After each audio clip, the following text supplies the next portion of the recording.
now we're going to get into the individual rhythms that we're going to be learning about.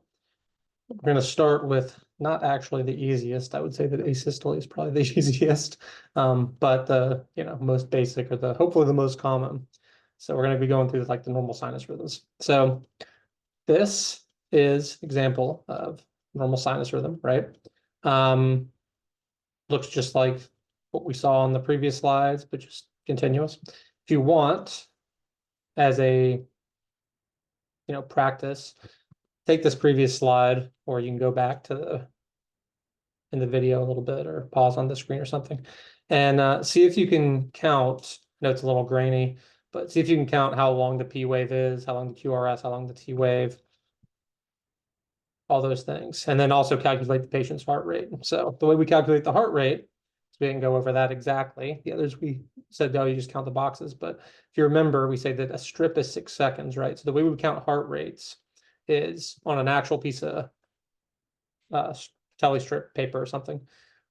We get calipers or something like that, and we can measure the distance between what we call like the peak to peak, QRS to QRS, and that tells us, all right, how much time is there between each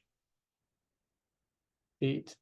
And we can see if beats are happening too soon, too slow, if some are maybe crowding up, if they're premature, or if there's missed beats or something like that.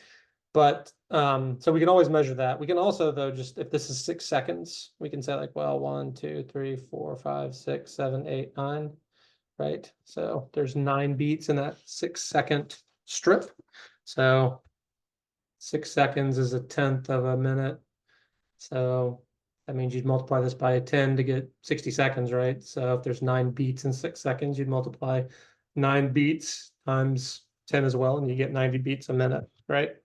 So that's how you figure out the heart rate, just based off looking at this. So then here, again, just if you can, take a second, go back and you can kind of count these, or do it on any strip, but just it's a good habit to get into just to understand how you count these things, how you get them. So normal sinus rhythm, what do we want to know about it? Well, first off, it's normal. That's it's in the name. It means it's just it's just how we exist. It's what's happening in our bodies normally. If somebody has normal sinus rhythm, we don't need to do anything. There's nothing wrong with the rhythm. It's just what we expect. Now, nobody's rhythm is perfect.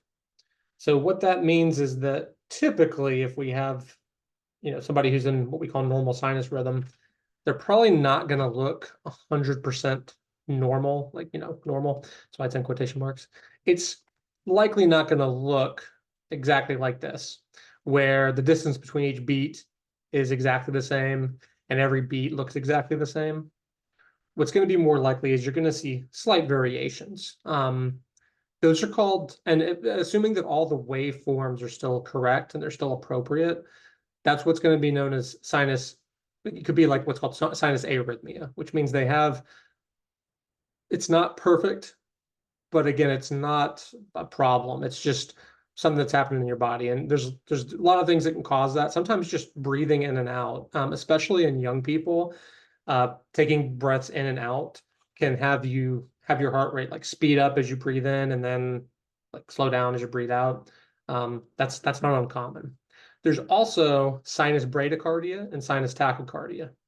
And this is just what you've already learned like in fundamentals, or if you weren't here for fundamentals, if you were in a LPN program or something like that. It's just bradycardia and tachycardia. The heart rate's too fast or too slow. So in this case, the waveform would be normal. There's nothing wrong with the waveform. The P, QRS, and T are all within the correct amount of time length. Everything's looking good.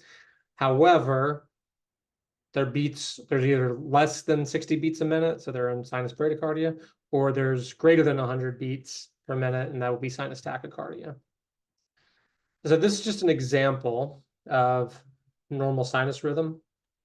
This would be sinus arrhythmia, right? And you can even see in this example, it kind of gives the example of breathing in, breathing out, thanks to the Cleveland Clinic, since I stole some of their stuff. I'm using some of their stuff. I didn't steal it. I'm just using it since it was available online. So, yeah, you can see here, then these are like, lines just demonstrating that this is equidistant from one peak to the next, versus in this case, you can see there's a pretty substantial break here, then it gets a little bit closer, right? And then here you can see it's longer and then it kind of gets closer. So in the case like this, likely there's nothing wrong. Again, one thing that's important to remember is we're always looking at the clinical picture and the clinical scenario.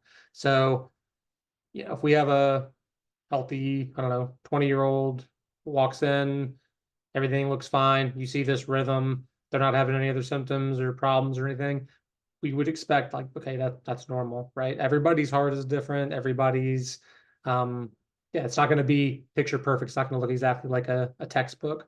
Yeah, I often give the example. I've probably given this example in class before and stuff, but my heart rate, if I'm resting, a lot of times will get down to like somewhere between the 40 and 50 because I do or did do a lot less since I've had my son because he's around 1, so I don't have a lot of free time. But I did a lot of cardiovascular exercise like jogging and just like cardio. So, I have a strong heart. I don't have any other strong muscles, but my heart at least works okay.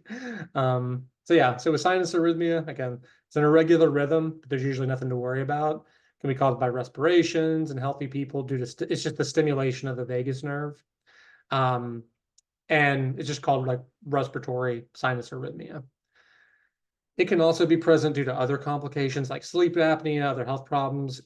If you have an arrhythmia that's severe or somebody's symptomatic of it, like in an older person, it might need monitoring. And in the worst cases, it might need a pacemaker, but that's extremely rare. And we're talking about a situation where somebody's having heart issues. This is causing symptoms, or maybe the arrhythmias are they're pronounced enough that maybe you have like too wide of a gap between one beat and the next, or they're going into periods where they're just not having heartbeats and stuff. So in those cases, yeah, they might need some intervention. In most cases, when you see this, though, it's fine. And again, most people probably are going to experience sinus arrhythmia just as they're going about their normal day-to-day lives when they go up a flight of stairs, or yeah, they fall asleep, and sometimes even laying on one side while you sleep. Like if you lay on your left side because your heart's on your left side, that can even sometimes cause people's rhythms to change a little bit, not in like a bad way necessarily, but just they're it's like kind of all the pressure of the rest of the body's on the heart, and it can, yeah, cause your heart rate to speed up or slow down a little bit. Again, it's usually nothing to worry about. Um, that's it for sinus rhythms. When we come back, we're going to be going over this one. So if you want, you can take a second to, you know, figure out what it is in preparation for the next video.